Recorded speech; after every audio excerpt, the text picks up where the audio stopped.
Hello student, we are going to discuss some tricks related to the living bird. Okay और हम tricks के साथ साथ कुछ हम रिमेम्बरिंग पॉइंट भी याद करेंगे. ठीक है, तो पहला पॉइंट क्या आता है remembering point? Non defining feature of living. क्या आता है? Non defining feature of living.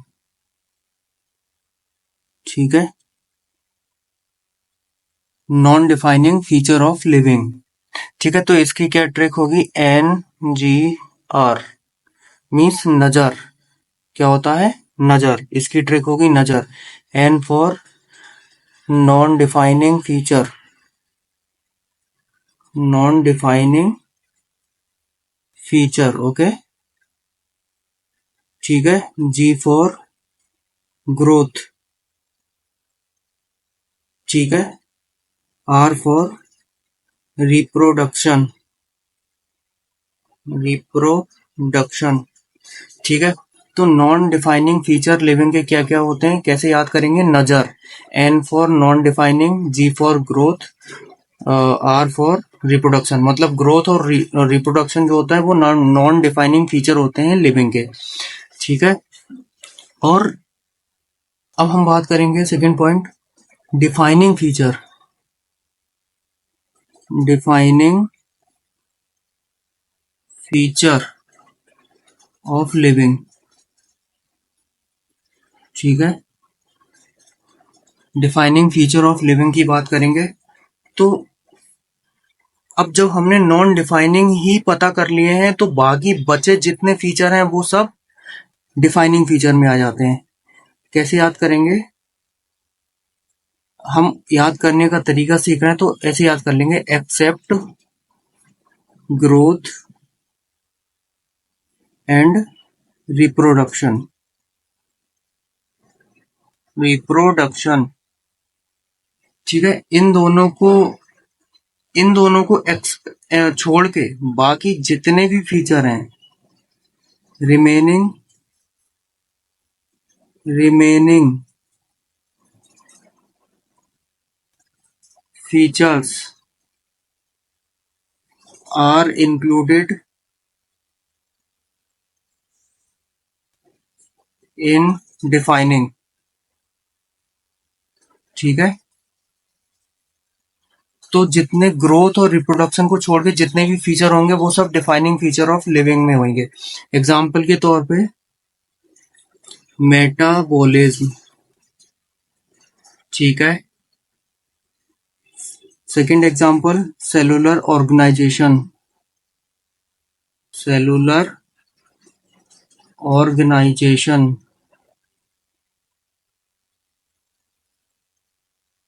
ठीक है, थर्ड एग्जाम्पल है कॉन्शियसनेस. कॉन्शियसनेस. ठीक है, अब मैं थोड़ा सा पॉइंट इसमें ऐड करता हूं. अब ये ग्रोथ क्यों नॉन डिफाइनिंग फीचर में आता है? तो इसका मैं रीजन दे देता हूं कि क्योंकि इसके दो रीजन्स होते हैं. देखो, एक माउंटेन है सपोज, तो माउंटेन्स में भी ग्रोथ होती है. ओके, तो वो माउंटेन्स में जो ग्रोथ होती है वो कैसे होती है? External growth. एक्सटर्नल ग्रोथ, बाहर से कोई भी चीज उसके पार्टिकल्स आते रहते हैं कोई भी, तो वो ग्रोथ होती रहती है. बाहर कोई भी चीज आने से क्या है, वो इकट्ठा होती है, तो वही उसकी ग्रोथ होती है.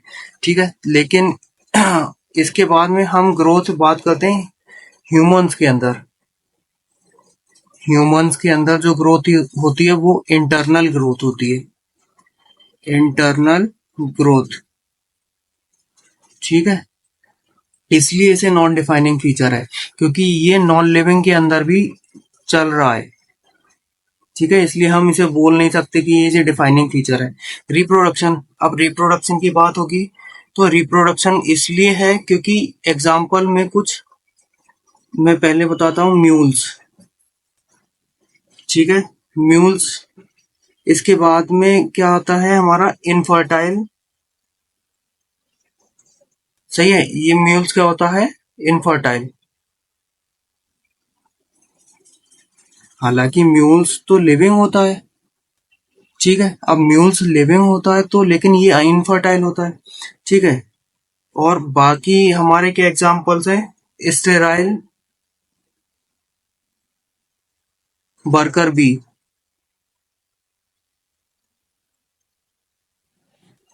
ठीक है। और इनफर्टाइल कपल, ठीक है। ये भी लिविंग है, ये भी लिविंग है, लेकिन इनके अंदर वो रिप्रोडक्शन नहीं हो पा रहा है। लेकिन इसके बाद में हमारा जो ह्यूमन है, human means fertile, fertile couple, तो इनके अंदर तो रिप्रोडक्शन हो रहा है ना। तो यानी कि इसका मतलब ये हो गया कि लिविंग होने के बाद बावजूद भी इनके अंदर रिप्रोडक्शन या फर्टिलिटी नहीं है, तो ये डिफाइनिंग फीचर नहीं है ना। अब defining feature of living, defining का मतलब क्या हो गया कि जो चीज 100% लिविंग में हो, 100% लिविंग में हो और 0% नॉन लिविंग में हो, मतलब नॉन लिविंग में वो फीचर होने ही नहीं चाहिए, ठीक है। ओके। तो मेटाबॉलिज्म, मेटाबॉलिज्म में क्या हो जाता है कि मेटाबॉलिज्म क्या होता है? लिविंग रिएक्शंस, लिविंग रिएक्शंस, बाकी डिटेल में मैंने पहले बता चुका हूँ, ठीक है। तो इसलिए ये सिर्फ लिविंग के अंदर होगी, नॉन लिविंग के अंदर नहीं होगी। अब सेलुलर ऑर्गेनाइजेशन, सेलुलर ऑर्गेनाइजेशन और इसके बाद कॉन्शियसनेस, ठीक है। कॉन्शियसनेस में क्या हो जाता है हमारा? कॉन्शियसनेस एनसीईआरटी में क्या पॉइंट्स, जो पुरानी एनसीईआरटी है उसमें ये पॉइंट लिखा हुआ था कि कॉन्शियसनेस जो होती है वो फ्रॉम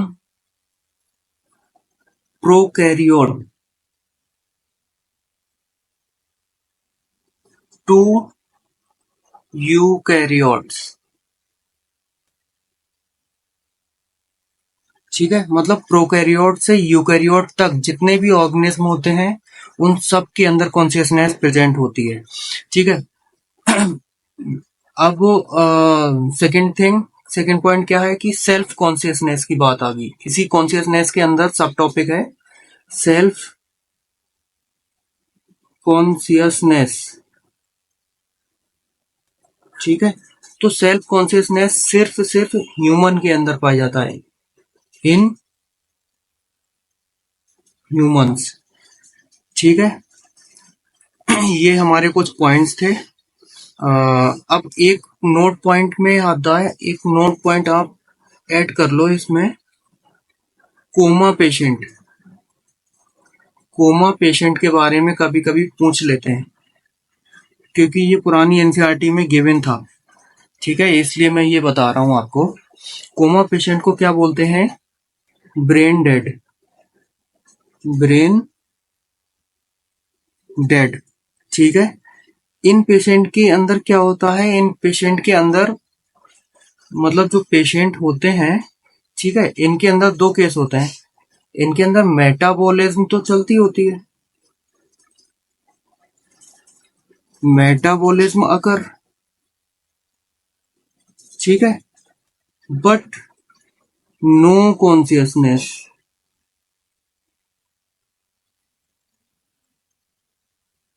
इनके अंदर मेटाबॉलिज्म चलती होती है क्योंकि मेटाबॉलिज्म का मतलब हो गया लिविंग रिएक्शन, है ना।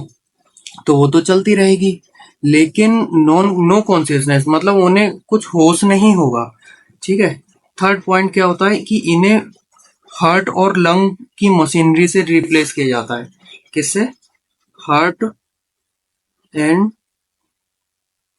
लंग मशीनरी, मशीन से रिप्लेस्ड किया जाता है, ठीक है। अब ये हमारे पॉइंट्स हो गए।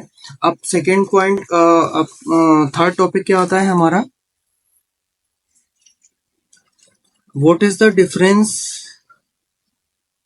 What is the difference between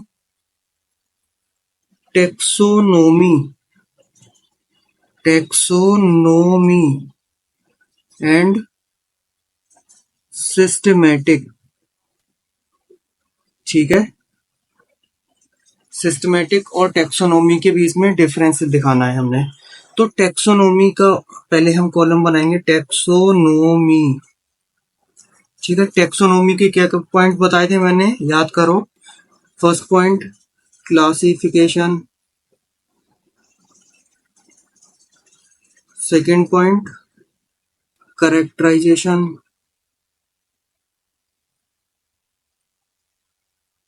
ठीक है, थर्ड पॉइंट आइडेंटिफिकेशन, आइडेंटिफिकेशन, ठीक है, fourth point nomenclature, nomenclature,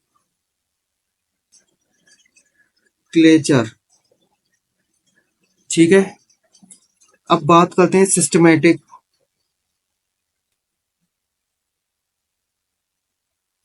systematic, ठीक है, ये point classification, characterization, identification, nomenclature, तो ये इसी तरीके से अरेंज करना है। ऐसा नहीं होगा कि जो है पहले करेक्टराइजेशन कर लिया बाद में क्लासिफिकेशन कर लिया, या पहले आइडेंटिफिकेशन कर लिया बाद में करेक्टराइजेशन कर लिया। इसी अरेंजमेंट में होगा। पहला स्टेप क्या होता है हमारा, classification, second step characterization, third step identification and then nomenclature. इसी अरेंजमेंट के साथ हम बोलेंगे, ओके। और सिस्टमेटिक में क्या आता है, identification, identification plus nomenclature, nomenclature plus classification, ठीक है। इतना तो आएगा आएगा, प्लस इसमें क्या ऐड हो जाएगा,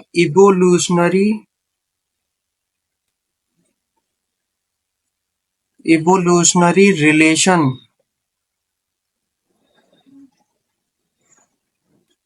बिटवीन ऑर्गेनिज्म, ठीक है, ऑर्गेनिज्म, ठीक है। अब कुछ हमारे पॉइंट्स आएंगे, इसमें जगह है, ठीक है। कुछ हमारे पॉइंट्स आते हैं, largest botanical garden, largest botanical garden, ठीक है। तो ये कहाँ पे है, क्यू, लंदन में, ठीक है। Second point Indian botanical garden, मतलब बिगेस्ट इंडियन बॉटनिकल गार्डन, ठीक है। तो ये कहाँ है, हावड़ा में, हावड़ा, जो भी प्रोनाउंसिएशन हो करेक्ट कर लेना, हावड़ा, ठीक है, ये हावड़ा के अंदर है। थर्ड पॉइंट, थर्ड पॉइंट में क्या आता है, national botanical garden, national botanical garden, ठीक है, ये लखनऊ के अंदर होता है, लखनऊ, ठीक है। ये हमारे कुछ रिमेम्बरिंग पॉइंट्स थे। अब हम आते हैं, अब हमने जो पॉइंट्स हायरार्की के, टेक्सोनोमिक, टेक्सोनोमिक हायरार्की, इसकी तो ट्रिक मैंने बता ही दी थी, टेक्सोनोमिक हायरार्की की। टेक्सोनोमिक हायरार्की की क्या क्या ट्रिक थी, किंग,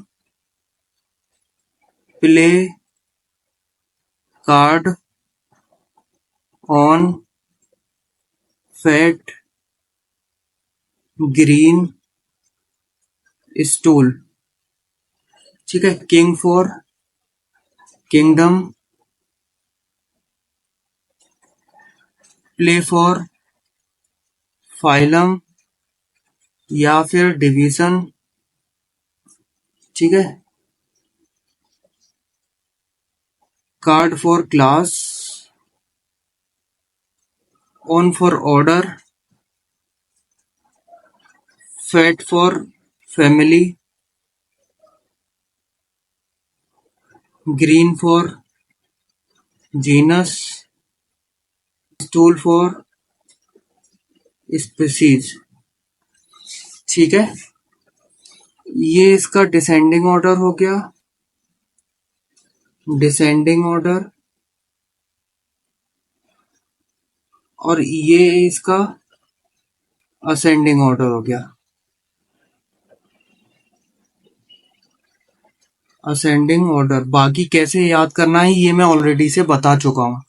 ठीक है, अब हम नेक्स्ट टेबल के अंदर आते हैं। ये हमारी एक टेबल बची थी, आ रही है ये? हाँ, ठीक है। ये टेबल हमारी बची थी जिसमें common name, biological name, genus, family, order, class, phylum और डिवीजन, ये सब आ रहा था। तो इसे हम कैसे रिमेम्बर करेंगे उस चीज को हम देखते हैं। ठीक है, अब हमने देखना है कि सबसे पहले मैन, हाउसफ्लाई, मैंगो, वीट। अब हमने ये चीज देखना है, ये दोनों एनिमल है। मैन और हाउसफ्लाई क्या है? एनिमल। ठीक है, ये दोनों एनिमल है। मैन और हाउसफ्लाई क्या है? एनिमल। मैंगो, वीट क्या है? प्लांट। ठीक है, अब मैन, मैन का जो बायोलॉजिकल नेम है वो होमोसेपियन। ठीक है, ये तो हमने याद करना ही करना है। हाउस का जो बायोलॉजिकल नेम है वो मोस्का डोमेस्टिका।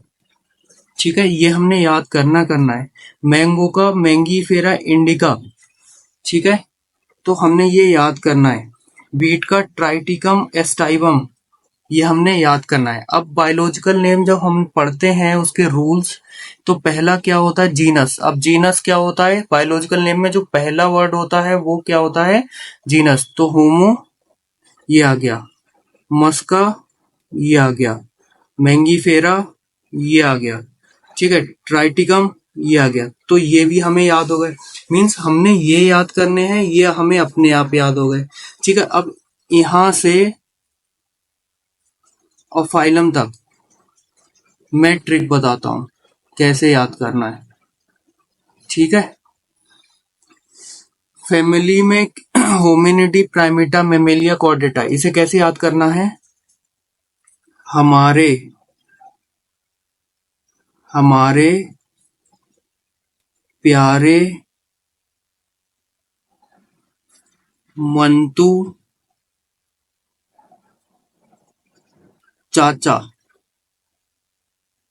ठीक है, हमारे मिस होमिनिडी, प्यारे मिस प्राइमेटा, मंतु मिस मेमेलिया, चाचा मिस कॉर्डेटा। ठीक है, अब इसकी क्या ट्रिक होगी? मुस्कान, मुस्कान म्यूसिडी। ठीक है, दिया, डी आई ए। ठीक है, मुस्कान दिया जलाओ,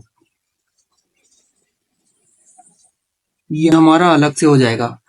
ठीक है, मुस्कान दिया, डी आई ए, दिया जलाओ, इसका कोई सेंस नहीं हुआ। तो Muskan Muscidae, D for Diptera, I for Insecta, A for Arthropoda. ठीक है, ये याद हो गया।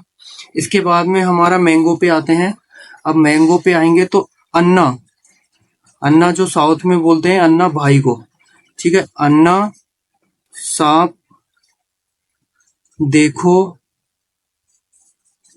आंगन में, आंगन में। ठीक है, तो अन्ना एनाकार्डियेसी, सांप सेपेंडिल्स, देखो डेक्टाइलिनी, डाइकोटिलिडनी। ठीक है, आंगन एंजियोस्पर्म। ठीक है, ये याद हो गया। अन्ना फॉर एनिकार्डियेसी, सेपेंडिल्स, देखो डाइकोटिलिडनी, आंगन एंजियोस्पर्मी। ठीक है, अब हमने याद करना है इसका वीट का, वीट का पापा पॉपकॉर्न में आंट है। ठीक है। पापा means Poaceae, popcorn means Poales, Monocotyledonae, aunt for Angiospermae. ठीक है। तो हमने ये ट्रिप इस टेबल जो है इस तरीके से याद करनी है। ठीक है। अब ये चैप्टर हमारा फुल्ली तरीके से कंप्लीट हो चुका है विद कॉन्सेप्ट एंड ट्रिक्स, है ना। तो आप अपने नोट्स को मेंटेन करिएगा, है ना। बाकी अभी हमारा फिजिक्स का वेक्टर और बेसिक मैथमेटिक्स स्टार्ट होगा। ठीक है। Thank you.